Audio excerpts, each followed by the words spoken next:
house with these are his family members. I think there's one photo of a person missing. Christopher was a felon. He'd been to jail a few times. He'd been to jail enough that he was legally not supposed to own a firearm. He was not supposed to own a firearm. And his defense on this, or his excuse or whatever, he basically admitted to the crimes, but he says, oh, I don't know, something in me just snapped. And then he walked around his house and shot all of his family members to death multiple times. Not execution style, anything like that. He just shot them all, reloaded, shot. This one says, Christopher Stokes, 44, was sentenced to 205 years after the murder of his family members 19, 14, 16, 17, and 41 years old. Oh, dude, Marcus and Demetrius, they were so fucking young. Oh my God, Antarish, 16? They're all so young. Like, look, there were so many minors. And then I'm not sure. Maybe Teresa was mother or a significant other or something like that. No. They were all family members. So he says, quote, don't know what in the world came over me. Woke up and just had blood on my mind. Something just wasn't going right. I just don't know. The reality is, I can't take it back. I did the ultimate sin. I deserve to be locked up. I deserve everything I get. I'm not asking for no leniency or anything like that. I deserve it. No one in the world should have done what I did. Dude, I hate this one so much because I hate that somebody can walk around their own home with a gun, mow down their entire family, people that they've known their entire lives, especially if Marcus Stokes was his son. He's probably, or even if it wasn't his son, he has probably known Chris Stokes his entire life. I hate that. And then I think reading down a little bit further, it said that I don't even think he wanted to plead insanity. So this is him. Before entering his plea, Stokes was examined by 2 doctors to determine whether he qualified for a plea of guilty or not guilty by reason of mental disease of defect. However, both doctors declined to support that potential plea. So they're not even going to interview him. They're like, look, if he's just going to admit it, fess up to it, lock him up. Bye.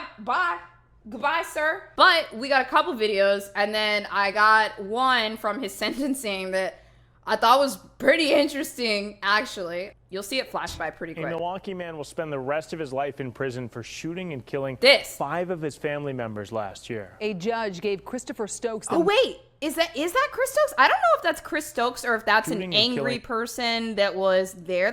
Does that look like him? 5 of his family members last year. Like I said already, he was sentenced to 205 years in jail. But I explained this a little bit briefly yesterday, guys. Sentencing is usually pretty long because the judge sits there, listens the entire time, really just kind of, overrules or passes something, doing a lot of like administrative like passes, fails, all that kind of shit in the background.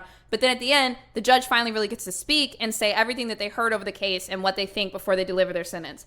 But what I thought was really interesting is this victim impact statement that I've really admired. This is Miss Stokes. I don't have a name on who Miss Stokes is. Here she is. It's a little low. We're not gonna listen to too much, but I'm gonna play what we can of her victim impact statement. I really ain't got much to say besides you was a bitch. Everything about you was bitch made, and you bogus as fuck. I just need to point out that the judge is over here and just looking down and just doing whatever. And she's like, "Talk your queen." Like nobody's moving. Nobody.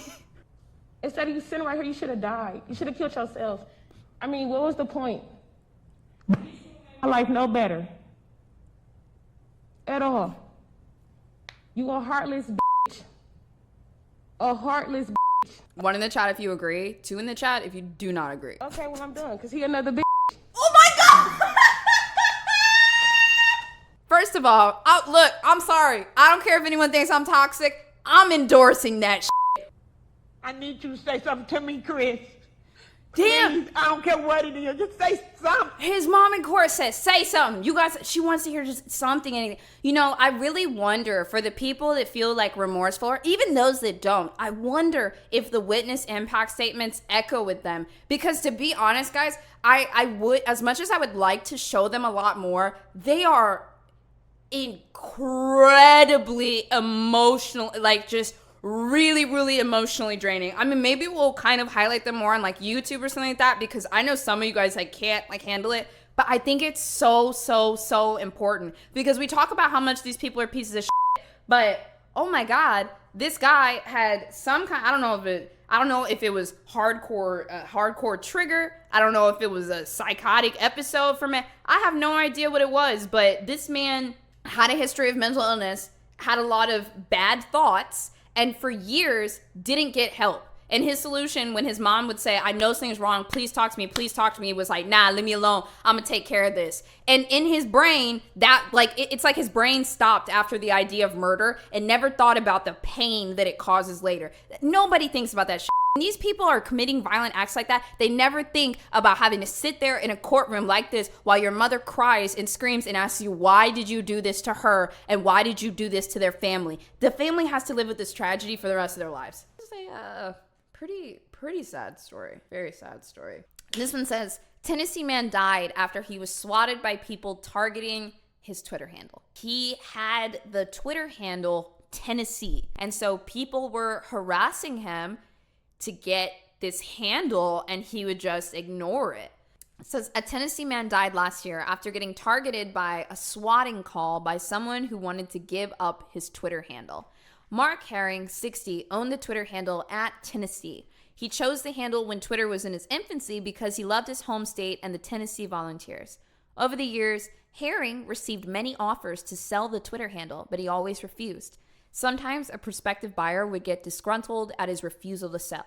But on April 27, 2020, things took a deadly turn. Several of Herring's relatives began getting pizza deliveries they had not ordered. If you guys don't know, this is like the oldest trick in the internet book. Like sending pamphlets to somebody's address or signing somebody's email up for spam emails or something like that. Or having pizzas delivered once you get an address. Two of Herring's daughters and his ex-wife got multiple pizzas, all cash on delivery. Alarmed, they began to reach out to Herring, but got no response. Herring's son-in-law finally got through to Herring's live-in girlfriend. She said, everything is not okay. I'm in the back of a cop car. I've got to go. Wait, I didn't read this article. Wait, what the f? Okay.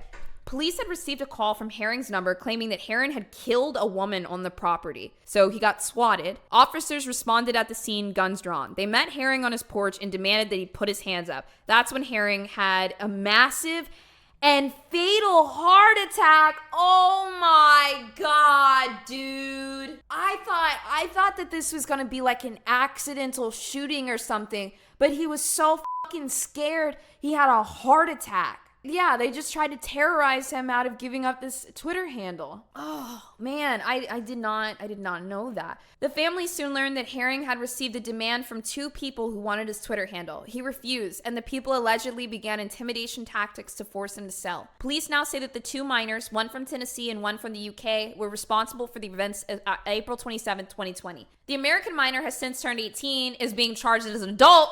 All right now. The alleged British co-conspirator is still a minor and will not be extradited to the United States. So one thing to know about this, because I've been online for a very, very long time. A lot of you guys have too, but maybe some of you guys aren't even familiar. But 10 years ago, probably 8 or 10 years ago was the first time that I started hearing about people getting swatted. And I'm sure a lot of us know, you guys know what swatting is.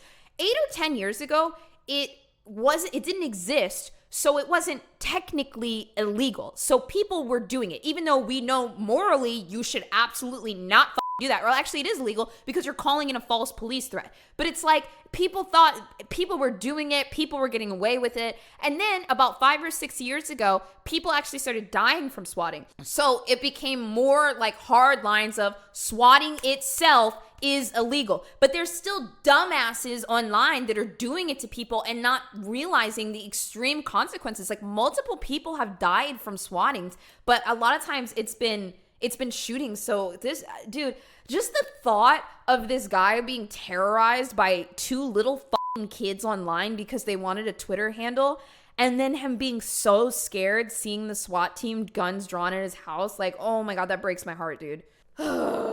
According to documents filed with Western Tennessee District Court, Shane Soderman pleaded guilty in March to wire fraud / conspiracy, interstate communication of threats, false information and hoaxes, and conspiracy. Oh, how many years is he getting for that? According to the charging documents, Soderman had 6 other victims across the country. Only Herring died. So this was a serial swatter. This was a kid that was just doing it constantly and getting away with it. The court filing states that as part of a harassment campaign, the defendant Sonderman and his co-conspirators would place calls to emergency service dispatchers or 911 dispatchers, claiming that an emergency was in progress at the residence of owner of the desired social media handle. Court documents state that Sonderman is currently awaiting sentencing.